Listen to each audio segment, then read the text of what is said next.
pour la commémoration de 20 avril 1980. Et son mot d'entrée. Je vous demande de l'applaudir.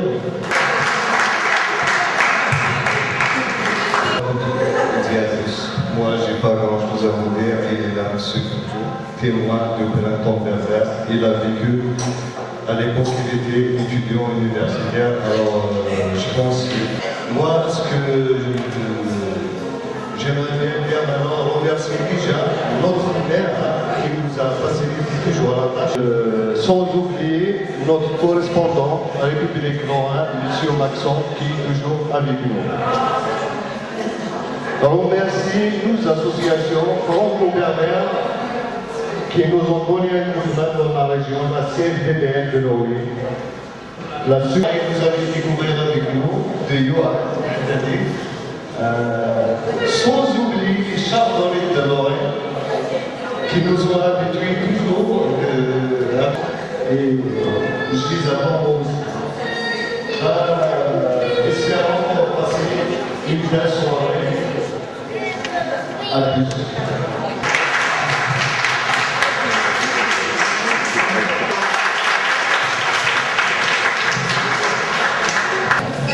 Bonjour, voilà, donc une fois de plus, ça me fait plaisir d'être ici parmi vous et je vous souhaite la bienvenue à toutes et à tous, enfants, adultes, personnes âgées. Donc on voit bien le fil des générations qui sont présents ici ce soir. Des gens ici d'origine berbère, d'origine italienne, d'origine berbère, d'origine italienne. Toutes les origines. Toutes les origines.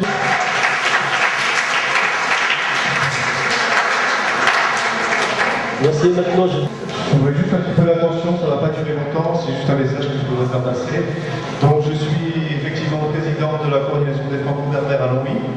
Bonsoir, l'assistance est nombreuse. Je suis très content que vous soyez tous là pour rendre les avril. C'est une date historique importante pour les Berbères et surtout pour les démocrates, les républicains et tous les peuples parlementaires.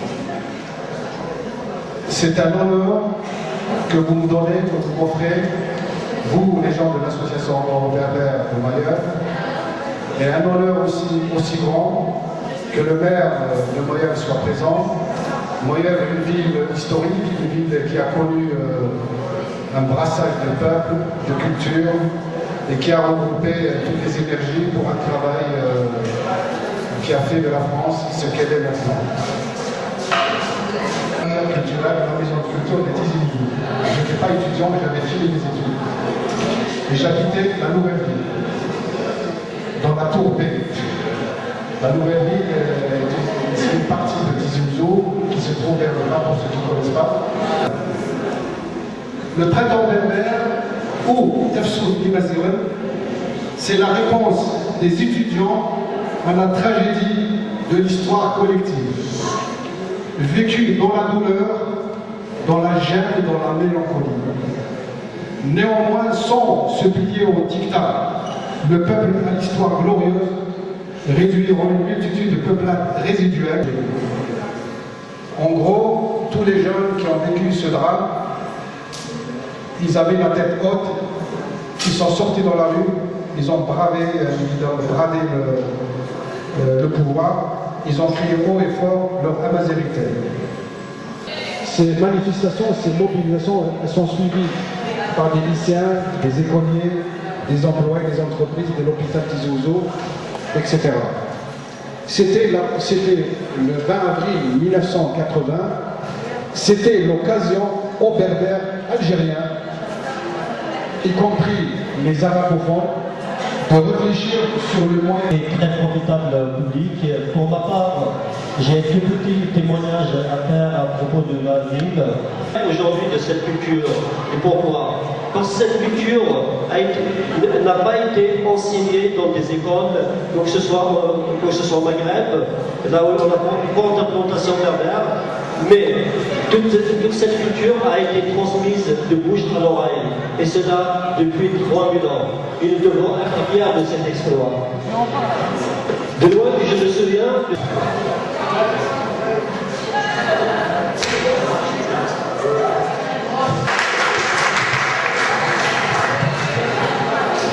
C'est véritablement un honneur pour moi de répondre à votre invitation de participer ce soir, à moyen, à ce printemps Bethel. Ce que je retiens de vos propos, de l'un et de l'autre, c'est que si les Berbères sont aujourd'hui une diaspora répandue aux quatre coins du monde, parce que sur le sol de vos ancêtres, vous n'avez pas pu exprimer votre identité, ce que vous êtes, ce que vos aïeux, vos grands-parents